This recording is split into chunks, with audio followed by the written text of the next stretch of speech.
ही जंगल छोड़ करके भग जाता है।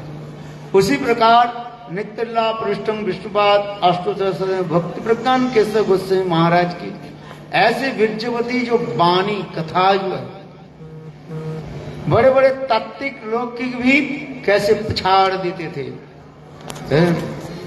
इसे आचार्य सिंह कहा जाए। उनके गुरु भाई उनकी जो टाइटल जो दिया है नित्यला विष्णुपाद भक्ति सारंग गोस्वामी महाराज, उनके यहाँ से दिया ये कौन सा नहीं भक्ति सारंग गोस्वामी महाराज ने दिया पाठ पाषंड गजई सिंह। पाषंड के किसके साथ तुलना दिया? से हाथी के साथ तुलना दिया। और शेर के जो है तुलना दिया। ये जिस प्रकार से बड़े बड़े हाथी को भी कैसे पछाड़ देते हैं, ठीक उसी प्रकार भक्ति प्रज्ञान केशव गोस्वामी महाराज उनके ऐसे विरजवती कथा और तत्व सिद्धांत भी ऐसे रखते थे, जिससे बड़े बड़े पंडित लोग भी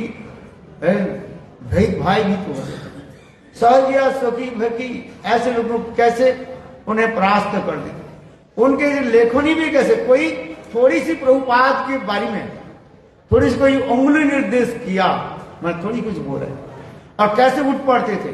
जैसे प्रातः काल में मैंने कहा था, ये गुरुपाद के प्रति कैसे उनकी प्रगाढ़ और निष्ठा। हमारे गुरुदेव के ऊपर कोई थोड़ी सी बात करे और उन्होंने ये सब विचार करते। केस कचहरी आदि भी कैसे पारंगत थे, बड़े बड़े वकील लोग भी उनसे सलाह लेते थे, जिससे उन्होंने कहते साउरी साला बीते गलत और रावणे सीता हरण और ये क्या, ये समस्त जो है ऐसे ऐसे प्रबंध आदि रचना आदि करते थे, जिससे देख के कुछ लोग भी उनके विरोधी में बन गए। किंतु देखो भक्ति प्रज्ञान केशव गोस्वामी महाराज के केस करने, उनके ऊपर मानहानि केस करने के लिए कुछ लोग विचार किया है, किंतु देखो उनके वकील ने सलाह दी, विपक्ष वकील ने सलाह दी, ये देखो केशव गोस्वामी महाराज के ऊपर आप लोग यदि केस करें, देखो जिस प्रकार केचुआ ने क्या बोलते हैं, वो मिट्टी के नीचे रहता है। केचुआ खोदने के जाओ तो निकल करके आएगा, कोबरा निकल करके आया तो ऐसे ऐसे उनकी जो है, क्योंकि कोई साधारण नहीं थे उन्होंने, उनके प्रबंधावली पढ़ने से पता लगता है। जैसे उसी कड़ी में हम गुरुदेव जी देखते हैं, श्री गुरुदेव नारायण गोस्वामी महाराज, उन्होंने जो ग्रंथ लिखा जिसे कहता है प्रबंध पंचकम। कुछ लोगों ने संप्रदाय के विचार के ऊपर कुछ कटाक्ष पा दी, श्री गुरुदेव ने भी उसी प्रकार ऐसे ऐसे प्रबंध लिखा, किसी को भी छोड़े ही नहीं है, क्योंकि आचार्य के विचार ये वैशिष्ट है।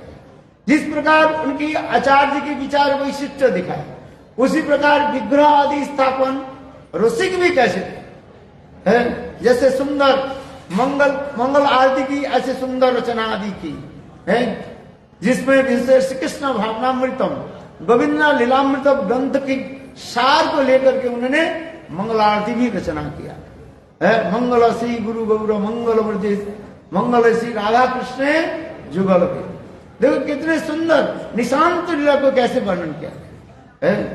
और तुलसी आरती इतने सुंदर लिखा, आचार्य जी के वैशिष्ट कैसे, और आचार्य जी का अपने अपने वैशिष्ट रहता है। और कैसे विग्रह की प्रतिष्ठा है, और गौड़ीय मठ में देखा जाए जो विग्रह कृष्ण जी के विग्रह कृष्ण वर्ण, किंतु श्री परम गुरु महाराज श्री भक्ति प्रज्ञान केशव गोस्वामी महाराज अपने जितने भी विग्रह आदि प्रकाश किया, समस्त विग्रह कैसे है, श्वेत विग्रह। जैसे आगे भी किसी वक्ता ने भी बताया सही, जो उनके गुरु भाई ने हास प्रयास करते हुए कहने लगे, ये केशव दा आपके पास पैसा थोड़ी कम है, इसलिए अपने कृष्ण की जो है श्वेत विग्रह प्रकाश, क्योंकि श्वेत विग्रह में पैसा कम लगता है कहते, किंतु उन्होंने क्या किया, प्रमाण दिया, ये शास्त्र में प्रमाण दिया कृष्ण कैसे सफेद कैसे श्वेत विग्रह कैसे बना, जिससे उन्होंने अपने रचित हुई विनोद बिहारी अष्टकम रचना की, जिससे विशेषकर एक श्लोक अत्यंत महत्वपूर्ण श्लोक जो है, राधा चिंता निवेशनम जस्सदंते विलोर्पिता श्री कृष्ण चरणं वंदे राधा आलिंगत विग्रहम।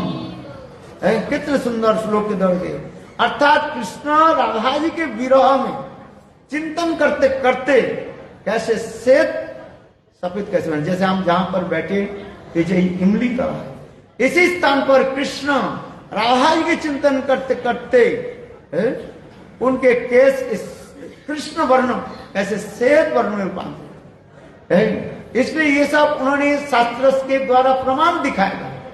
अथवा राधा आलिंगित विग्रह, स्वयं राधा जी ही उनके अंग के संपूर्ण रूप से क्या किया, आलिंगन किया, जिसे चैतन्य महाप्रभु स्वयं राघवानंद को भी बताया। जब राघवानंद बोले प्रभु आपके जो मैं देख रहा हूं सन्यासी वेश, इसके पश्चात मैंने देखा कृष्ण की भी देखा, राधा जी की जगह, और राधा जी की जो है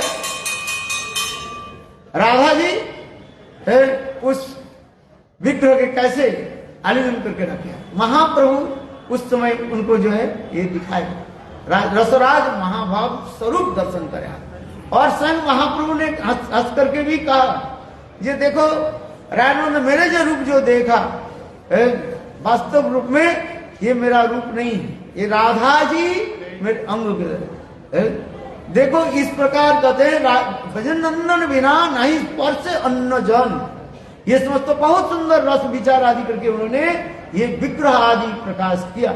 इसलिए हमारे मठ में जो है श्री गुरुदेव के जो प्रकाशित जो विग्रह जो है, परम गुरुमान में प्रकाशित विग्रह, ये अपूर्व और अतुलनीय कहा जाता है। इसलिए आचार्य की लेखनी, आचार्य की विचार, वैशिष्ट, तत्व, सिद्धांत ये अभूतपूर्व, इसलिए अधिक समय देना नहीं चाहता हूँ। यही करके मैं उनके चरण में ये पुष्पांजलि प्रदान करता हूँ।